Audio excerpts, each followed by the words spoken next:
Hello everyone.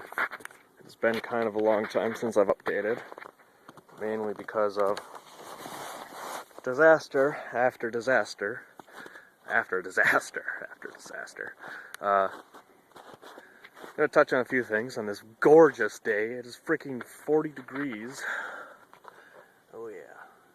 This is the warmest day of the year here in good old Minnesota. Let's take a look at the greenhouse. I've got things up and running. It's raining in here pretty hard. I'll just kind of give you a quick tour here. These are zucchinis.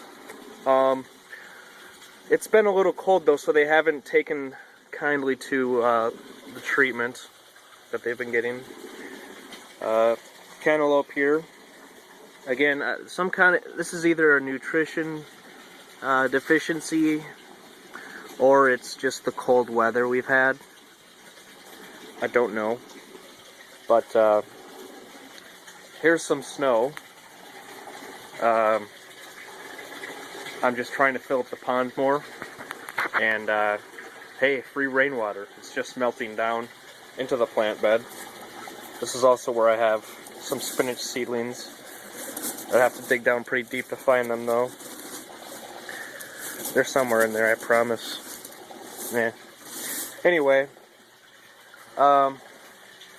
these small ones are various broccoli, cauliflower, Brussels sprouts, that kind of stuff. They do well in the cold. I just transplanted these last week. They've taken kindly. Here's peppers that I transplanted from inside. Again, I don't know if there's nutrient deficiency or if it's cold, because they're obviously not cold weather plants. But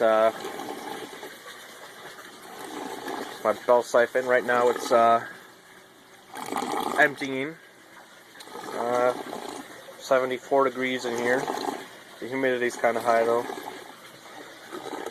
This is why I'm leaning against the notion of there being a nutrient deficiency, because I think these are cauliflower. I put these out here 2 weeks ago. They're doing fantastically.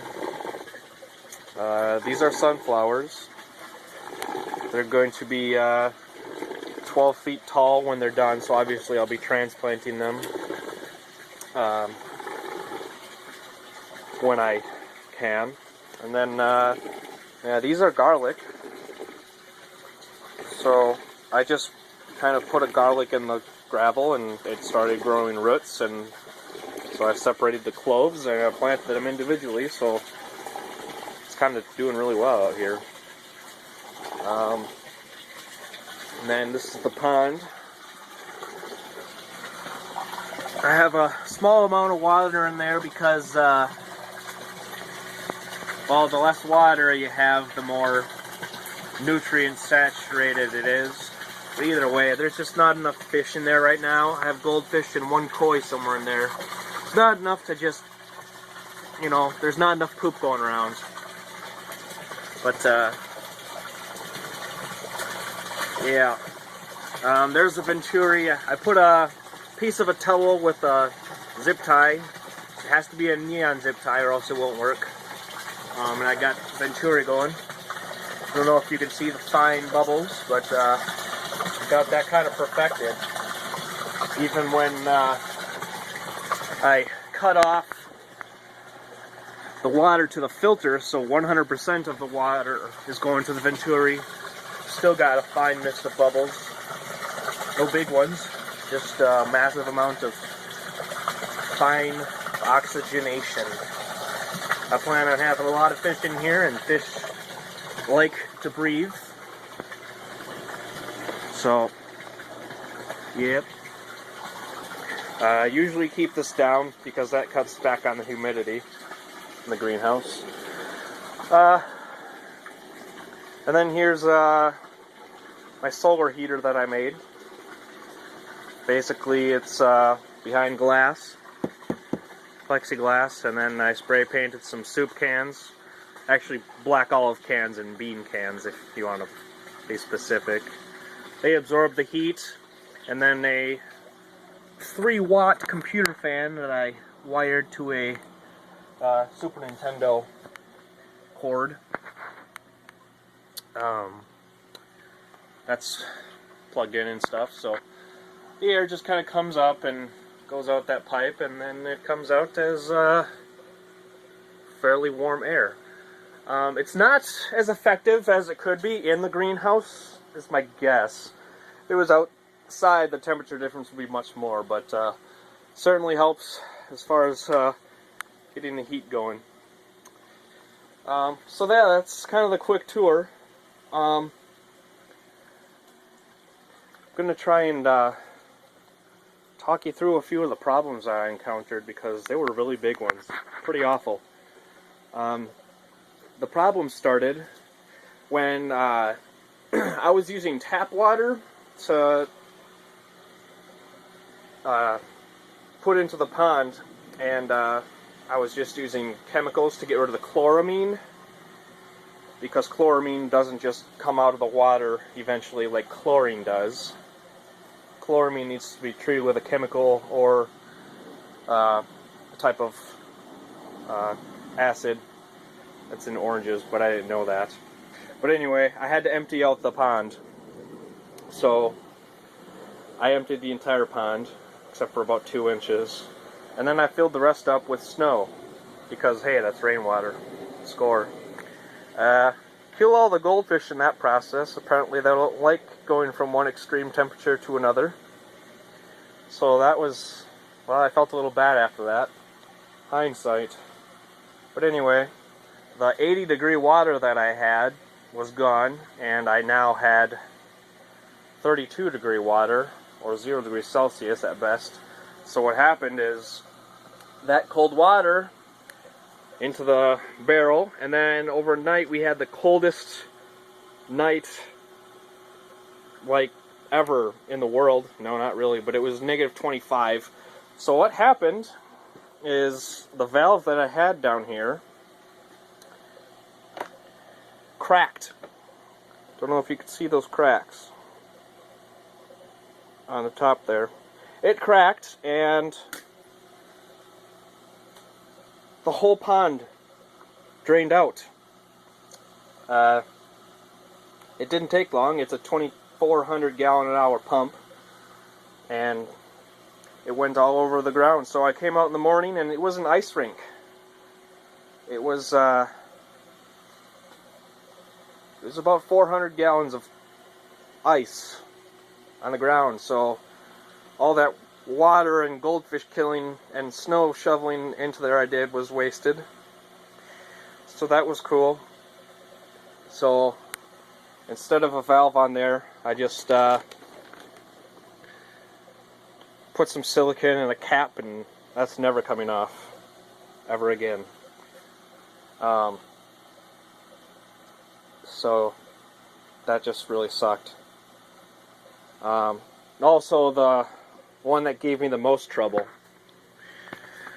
is I originally used a Uniseal for the bottom here.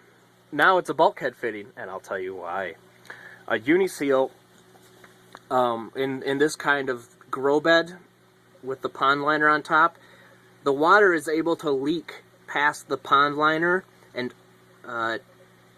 on top of the actual wood.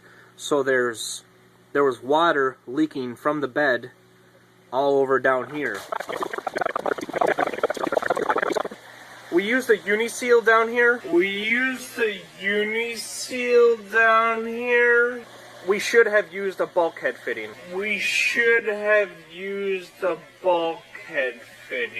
I don't know if this is going to hold. I don't want water to get underneath the pond liner, because if it does, if there's a leak, it's all going to come tumbling down through those cracks, and it's going to be a nightmare. A bulkhead fitting would have been a better choice. Better choice in this case. Uniseals are better when you're dealing with plastic and whatnot, but go with a bulkhead fitting. Pay the extra money, an extra complication. It's probably going to be worth it if you're going to have a grow bed of this style. So I got a bulkhead fitting, and don't know if you can see down there, but when I got the bulkhead fitting, it still wasn't good enough.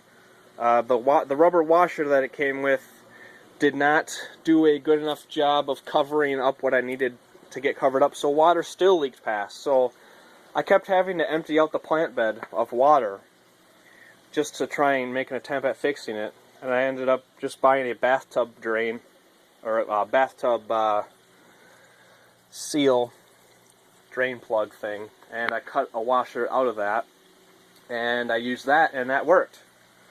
So just massive delays, but this has been up and going for 2 weeks now. Pretty nice.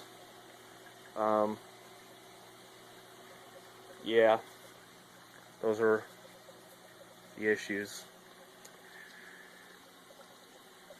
And that's kind of, oh yeah, I'm going to talk about the rain in here. Whenever I shake the greenhouse a little bit,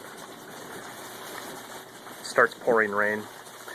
Well, that's because when I leaked 400 gallons of water all over the floor, the ground in the greenhouse is not frozen. It's unfrozen. So the ground around it is frozen. So what I have essentially is a bubble, kind of like a capsule of non-frozen ground. So the water that goes through has nowhere to go. So I have this continuous evaporation process happening, because the water in the ground, it stays there. It doesn't sink low or anything like that. It just it's a constant vicious cycle. Oh, there's my bell siphon just starting. I want to see how much force. As soon as it gets primed, it'll kind of take off. And okay, come on. There we go. That's why I used 1.5-inch pipe as opposed to inch pipe. I want that water to drain out of there nice and quick. Anywho, yeah. So my greenhouse is like a non-frozen haven that the water cannot escape from. So it's not going to be until I can, well, until the ground's unfrozen, it's just going to constantly rain in here. But that's okay. But for my next endeavor, I'm going to get the other plant bed in here. I've got one identical to this one. Going to get that in here, so then I'll be at full capacity.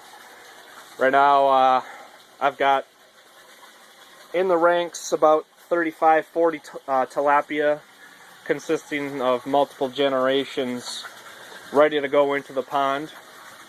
Right now it's at about 55 degrees Celsius, which is the bare minimum that blue tilapia can live. So I do want the weather to get a little bit warmer before I end up putting them in. Till then, it's just goldfish all the way. But the tilapia, that's a whole nother fun story. I will get to that in a later entry. Oh, one more thing. On the cold nights, I kind of have this greenhouse within a greenhouse action. It's quite awesome. It raises the temperature about 10 to 20 degrees normal of what it would be. So if there's going to be an especially horrible night, then I just come out and cover that up. And it's pretty damn handy. Anyway, I feel like I've probably talked your ear off a bit, so my next entry will be about tilapia and how I'm raising them and all that fun stuff. Goodbye.